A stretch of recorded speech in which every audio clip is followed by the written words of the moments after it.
that reciprocity and fairness the White House, of course, listening is an on essential President and vital Trump. principle of international trade. The deal includes billions of dollars of increased market access for American exports, especially in agriculture, dramatically increasing access for American beef, ethanol, and virtually all of the products produced by our great farmers. And our Secretary, as you know, of Agriculture is here. Brooke, thank you very much for being here. It's a good day. Thank you, sir. You'll let the farmers know.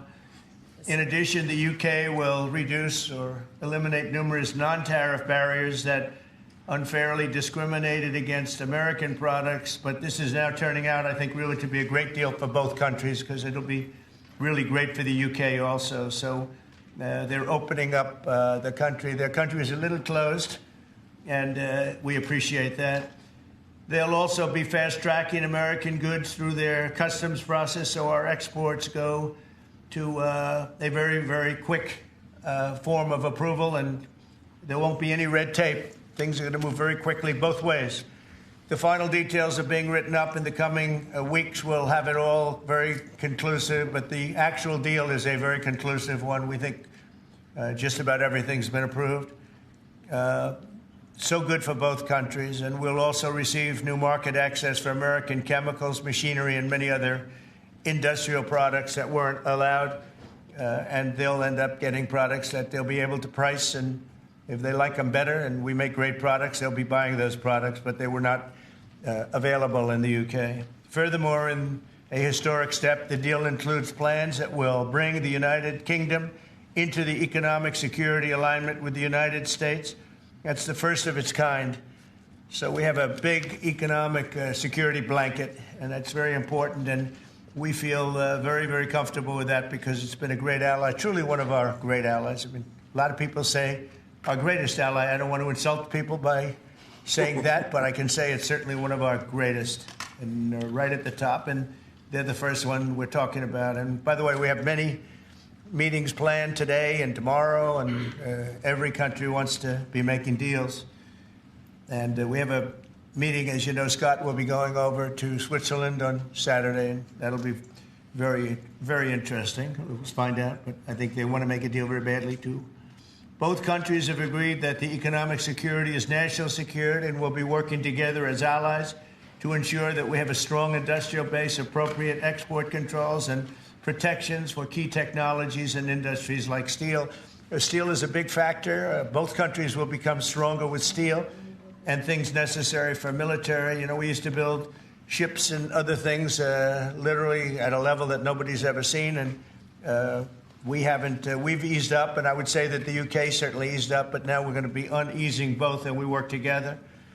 Once again, I want to thank Prime Minister Starmer. He's been terrific for his partnership in this matter. The special relationship and external bond, it's really an external and an internal bond between our two countries, will soon be stronger than ever before. And we really do. We have a great relationship. I want to just say that the representatives of UK have been so professional, and it's been an honor doing business with all of them, and in particular the Prime Minister. And I'd like to introduce him now to say a few words.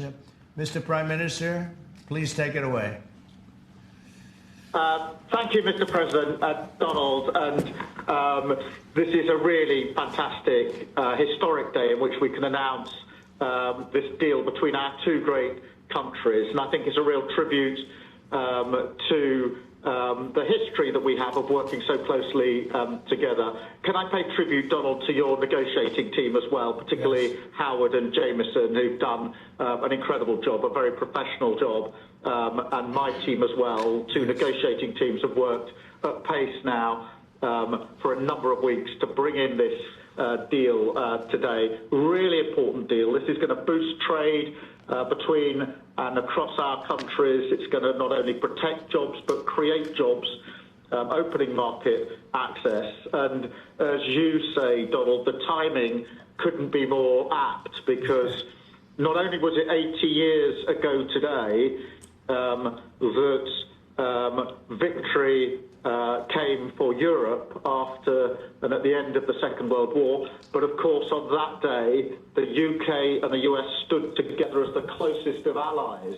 And Donald, I think even down to the hour, because you may or may not know that it was about this time of day, exactly 80 years ago, that Winston Churchill announced victory in Europe, and that led to great celebrations across Europe, across America, but particularly in the United Kingdom. Literally people going out into the street, putting bunting up, going up to the palace. And so to be able to announce this great deal on the same day, 80 years forward, almost at the same hour, and as we were 80 years ago, with the UK and the US standing side by side, I think is incredibly important and makes this truly historic. That close relationship has endured over those 80 years. As you know, Donald, when it comes to defence and security and intelligence sharing, of course, there are no two countries that are closer than our two countries.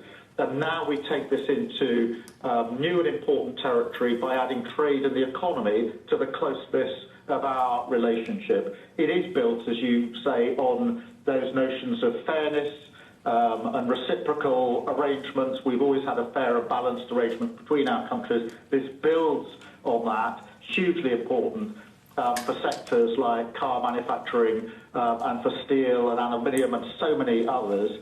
And yes, we can finish ironing out some of the details, but there's a fantastic platform here, including, of course, on the tech side, where I think I'm right in saying we're the only two Western countries with trillion-dollar sectors when it comes to tech. And in the end, it comes down to, as you say, Donald, economic security is national security. On national security, we've been absolutely the closest of allies for so many years, keeping the peace through that close alliance, that friendship. And now we add to that this deal on trade and the economy. And I want to thank you for your leadership on that, Donald, and for the way in which your team have negotiated this. And I'm so pleased that we've got this deal, we've finalised it, and we've built an incredible platform for the future. So thank you so much. Donald, I'm now going to go and do a press conference. I think you have your press in with you. But on the details, I think if you've got Howard